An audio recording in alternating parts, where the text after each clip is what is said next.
Hello friends, super magic રસોઈમાં મિત્રો હું આપણું સ્વાગત કરું છું. આજે આપણે દાજિયું ઘી એટલે કે તળી કાંઈ પણ ફરસાણ તળ્યું હોય એ ઘીને આપણે શુદ્ધ કઈ રીતે કરવું ને એનો વિડીયો હું તમારી સાથે શેર કરું છું. તો તમને ચોક્કસ આ વિડીયો ગમશે. ગમે તો લાઈક કરજો, શેર કરજો અને સબસ્ક્રાઈબ કરવાનું તો ભૂલતા જ નહીં. અને મિત્રો બાજુમાં રહેલું બેલ આઇકનને પણ પ્રેસ કરજો જેથી કરીને લેટેસ્ટ વિડીયોની માહિતી તમને મળતી રહે.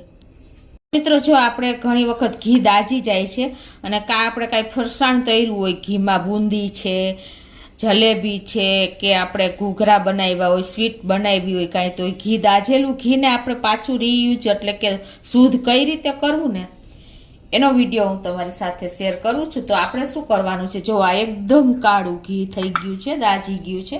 તો હવે આપણે ગેસ ઓન કરી અને મીડિયમ ફ્લેમ ઉપર આપણે આ જે ઘી છે ને એને આમાં નાખી દેશું એક પેનમાં. અને હવે છે ને મિત્રો આ ઘીમાં આપણે શું કરવાનું છે શુદ્ધ કરવા માટે. હવે આપણું જો આ ઘી પણ થોડું થોડું ગરમ થઈ ગયું છે મીડિયમ ફ્લેમે. તો આને શુદ્ધ કરવા માટે આપણે ઘીની ક્વોન્ટિટી ઉપર છે 1 ચમચી આપણે દહીં નાખી દેશું. આ રીતે 1 થી 2 ચમચી જેવું. એટલે શું થશે કે આ રીતે આપણે કન્ટિન્યુ ગેસ ઉપર દહીં નાખી અને આ રીતે હલાવવાનું છે. એટલે એની જે ઘી આપણું એકદમ દાજી ગયું છે ને એનો ટેસ્ટ જતો રહેશે દાજિયા ઘીનો આ રીતે. અને જો તમારે ગરમ કરતા તમારું ઘી દાજ્યું હોય ને, તમે માખણ ગરમ કરો અને ત્યારે ઘી દાજી ગયું હોય ને, તો તમારે શું કરવાનું છે, તમારે એમાં તમાલપત્ર છે, આપણે જે નાગરવેલનું પાન છે એ બધું તમારે નાખી દેવાનું, એલચી છે, તો પણ તમારા ઘીમાં વાસ નહીં આવે. આ રીતે જો આપણે દહીં નાખ્યું ને એટલે બધો કચરો ઉપર જોવો, આ બધો કચરો ઉપર આવી ગયો, જોયો તમે છે ને, એકદમ કચરો બધો જ આપણો ઘીની ઉપર આવી ગયો ગરમ થતા થતા દહીં નાખ્યું એટલે.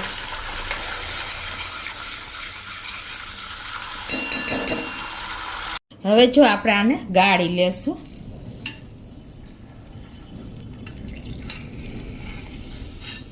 તો આ રીતે જો આપણે ઘીને ગાળી લીધું છે. આમાંથી બિલકુલ દાજિયું ઘીની સ્મેલ જતી રહી છે. હવે તમારે આને શું કરવાનું છે કે આમાં તમારે પાણી થોડુંક નાખી દેવાનું છે, અડધો કપ જેવું.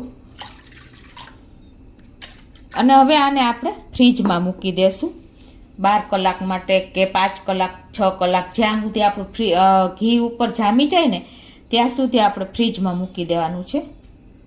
તો આપણે ફ્રીજમાં મૂકેલું ઘીને લઈ લઈએ.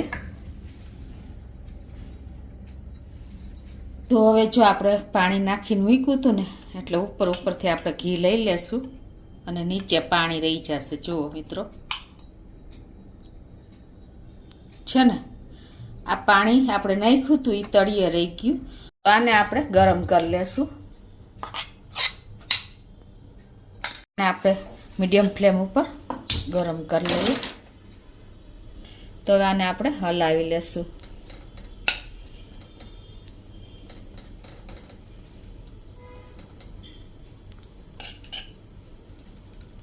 ઘી ગરમ થાય છે. હવે એને આપણે પછી ગાળી લઈએ. જો આપણે ઘી ગરમ થઈ ગયું છે અને નીચે બેસી ગયો છે ડોળ. તો હવે એને આપણે ગાળી લઈએ. કેર કરીને ગાળવાનું એટલે તમારે નીચે ડોળ બધું બેસી જશે. જો આપણે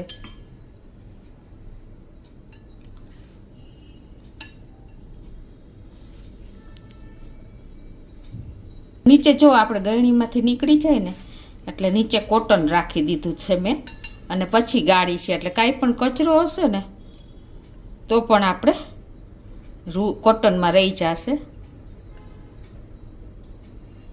જુઓ મિત્રો આ આપણું દાજિયું ઘી કેટલો કચરો નીકળ્યો છે, જુઓ તમે, ખ્યાલ આવે છે તમને.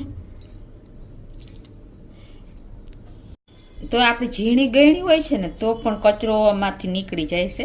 એટલે મેં રૂનો એક થર કરીને આવી રીતે રાખી દીધો છે. એટલે ઇઝીલી તમારું ઘી તો એકદમ સરસ ગળાઈ જશે અને કાંઈ પણ મેલ હશે ને એ અંદર નહીં જાય. જુઓ મિત્રો આપણું ઘી જોવો અને આ કચરો પણ જોવો તમે. તમને કચરો પણ મેં બતાવી દીધો. તો મિત્રો આટલી પ્રોસિજર આપણે કરશું ને. આ તો મારે થોડું ઘી હતું, કેમ કે આપણે ઘૂઘરા દિવાળીએ તળેલા હોય કે કાંઈ પણ ફરસાણ તળ્યું હોય ને, તો વધુ ઘટું ઘી તમે આ રીતે શુદ્ધ કરીને અને વાપરી શકો છો. એની વાસ પણ જતી રહેશે દાજિયાની. તો તમને ચોક્કસ મિત્રો આ વિડીયો ગમશે. ગમે તો લાઈક કરજો, શેર કરજો અને સબસ્ક્રાઈબ કરવાનું તો ભૂલતા જ નહીં.